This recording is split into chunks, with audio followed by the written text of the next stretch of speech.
Hello, and welcome back to Atomic Blast, the supplemental podcast where we analyze each chapter of Legendary's MonsterVerse. My name is Mark, and you can find me on all social media at Mark Meadows. Today, we will be analyzing and providing commentary for the 5th chapter of Gareth Edwards' Godzilla. Chapter 5 will include the introduction of Admiral Stenz aboard the U.S.S. Saratoga, the death of Joseph Brody, and a debriefing of the MUTOs and Godzilla. Welcome to the Monarch Division. Since its inception, our organization has continued its mission to locate, study, and preserve the unexplained orders of nature hidden in the remote corners of our world. Chapter 5 will begin in the wake of the male MUTO's escape from the Janjira power plant. Dr. Saratoga stands mortified by the death and destruction and feels responsible for trying to study such a violent creature instead of killing it. Dr. Shaw interrupts his moment of grief to bring to his attention that the U.S. Navy has arrived to take over operational authority of the situation. Captain Russell Hampton is introduced in this scene and is played by Richard T. Jones. In the early stages of the script, Max Bornstein explains that the U.S. Navy played a key role in the development of this Godzilla story. The production was looking for Navy support and access to aircraft carriers for filming, but the Pentagon demanded for accurate depiction of military service. Captain Russell Coons, the director of the Navy Office of Information West, further explained that for the Navy to participate, a production has to demonstrate our core values of honor, courage, and commitment. Legendary could not agree more with the Navy, as Alex Garcia confirms, "We wanted authenticity for all our military characters. We all realized we were on the same page regarding what we aspired for the movie to be." In terms of capturing the realism in Godzilla, Gareth Edwards commented that the real emergency response people came to talk to our production about how they would deal with a threat like Godzilla. It was the most surreal experience to sit in a meeting like that with PowerPoint presentations. Personally, I love this take for a Godzilla film, and I think the balance between being a Spielberg-inspired family blockbuster and a realistic take on how the world would respond to Godzilla is a great scope for the movie-going audience. Of course, it's not the only Godzilla film in recent years to vie for realism, as we had Shin Gojira in 2016 do the same thing. However, Shin Gojira was a much more exposing commentary of the Japanese government and is meant to be comprehended by adults rather than of all ages. The next scene revolves around Ford and his dying father. Of course, I have not mentioned it before, but the struggle between father and son can also be traced back to Spielberg in many of his films. More specifically, this dynamic can be found in War of the Worlds, Indiana Jones and the Last Crusade, and Kingdom of the Crystal Skull, E.T., and Catch Me If You Can. In all that time, no mystery has so guided our purpose as the MUTO. Massive, unidentified terrestrial organism. Creatures awoken from eons of dormancy by man's entrance into the atomic age. Somewhere in the Pacific Ocean, we find ourselves on board the U.S.S. Saratoga. This nuclear-powered aircraft carrier is a fictional version of the U.S.S. Saratoga we know in real life, and this new one is an homage to the original U.S.S. Saratoga that was heavily involved in the Pacific theater of World War II. In 1946, the original U.S.S. Saratoga was sunk by atom bomb testing at Bikini Atoll. The aircraft carrier was also included in the script for the unmade American Godzilla film back in 1994, and in the prequel novel to the anime Godzilla Planet of the Monsters.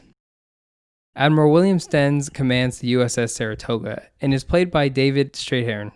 I'm a big fan of David Strathairn, and I enjoy seeing him reprise his role in Godzilla King of the Monsters, even if his fate was left unclear. I also enjoy watching him in the space opera The Expanse as Commander Claes Ashford. Admiral Stenz introduces us to the first mention of the term MUTO, which stands for Massive Unidentified Terrestrial Organism. In keeping with the themes of government conspiracy and first contact, the MUTOs were designed to be the UFO of kaiju. Among insects and birds, the creature design also incorporated aircraft structure. This led to the MUTOs having their dark, angular silhouettes and bioluminescent markings. Soon after Dr. Saratoga is introduced to Admiral Stenz, Dr. Shaw arrives to inform Dr. Saratoga that Joseph Brody has passed away. It's a shocking turn for the highly anticipated character, but I believe it was a necessary pivot for the story, and I agree with Gareth Edwards' decision to do so. The truth of monsters in our world has been revealed, satisfying the role requested of Joseph. With Joseph no longer needed in the story, keeping him around would only obstruct the storytelling required from the other characters. Monarch and the military will need to continue being our chorus for Godzilla, but Ford needs to be able to perform as the hero in Hawaii and San Francisco. We first became aware of their existence in the late 1940s, after a series of unexplained attacks on the military vessels in the Pacific. Our original studies, conducted as part of a joint military operation, concluded with the termination of an ancient alpha predator, codenamed Godzilla. For additional data, you may consult file 11MD4554. Monarch, still needing information from Joseph Brody, brings Ford into a debriefing regarding the truth of their operation. Dr. Serizawa explains that it began in 1954 when the U.S.S. Nautilus discovered Godzilla in the Marshall Islands. This led to Operation Lucky Dragon, where in this universe, it was an attempt to kill Godzilla with atom bombs. This is also where the U.S.S. Lawton was attacked by Godzilla, fueling Bill Randa's motives to join Monarch. Dr. Shaw then explains that giant animals like Godzilla lived further underground, feeding off the radiation needed in the Earth's core.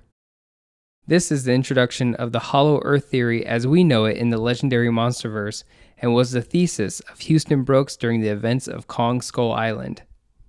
We get a sharp contrast of the perception of Godzilla when Monarch details Godzilla as an apex god, but Ford deems it merely a monster. Dr. Serizawa and Dr. Shaw explain how the MUTOs are parasites that killed an earlier ancestor of Godzilla and caused the meltdown of Janjira. They explained to Ford that they did not initially kill the male MUTO because they were afraid that the radiation for the nuclear power plant would finally be released onto Janjira. They are dependent on Ford now because his father was able to predict what they could not 15 years ago. In Ford's remorse over the treatment of his father, he's able to offer the next clue for Monarch's investigation of the MUTO, echolocation, the communication between the male MUTO and the soon-to-be rediscovered female MUTO. One of the main conditions for this Godzilla reboot was that Godzilla was required to fight other monsters in the film, and specifically the multiple monsters had to work in tandem to represent a challenge for Godzilla. This is both a similarity shared by the unmade 1994 Godzilla and a response to the criticism of the 1998 Godzilla film. The concept of Godzilla fighting an ancient rival to maintain balance on Earth is paralleled between the MUTOs in this film and the Griffin from 1994. Ford soon departs from the U.S.S. Saratoga and is being sent to Hawaii for a connecting flight back to San Francisco. En route to the Honolulu International Airport, Ford attempts to call Elle, but the phone call is sent to voicemail, forcing Ford to leave a heartbreaking message about his father's death. Now, pathologically, it's important that Ford fails to connect with Elle here. The inability to connect the family at this point in the story creates tension and makes it more ultimately satisfying when they are finally able to reconnect at the end of the film. After Ford has landed in Honolulu, he patiently waits for a shuttle tram, but is given no moment of rest when a young boy is accidentally separated from his parents.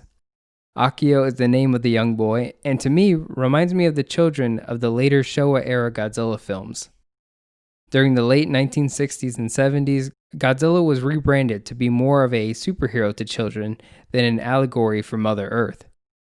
Akio also plays the role of showcasing Ford's strength in being a good father, soldier, and hero in this next act. I know there's blatant criticism for Aaron Taylor Johnson's portrayal, but Ford's character should never be questioned when it comes to doing the right thing. And that about does it for today's episode of Atomic Blast. If you have any questions or want to discuss any and all things Godzilla, you can find Atomic Blast on Twitter at Atomic Blast Pod or me personally at Mark Meadows on all social media. And if you've enjoyed everything you've heard today and want to show your appreciation, consider leaving a positive review or tell your friends about the show. With all that said, I hope you check out the next episode, and I will see you then.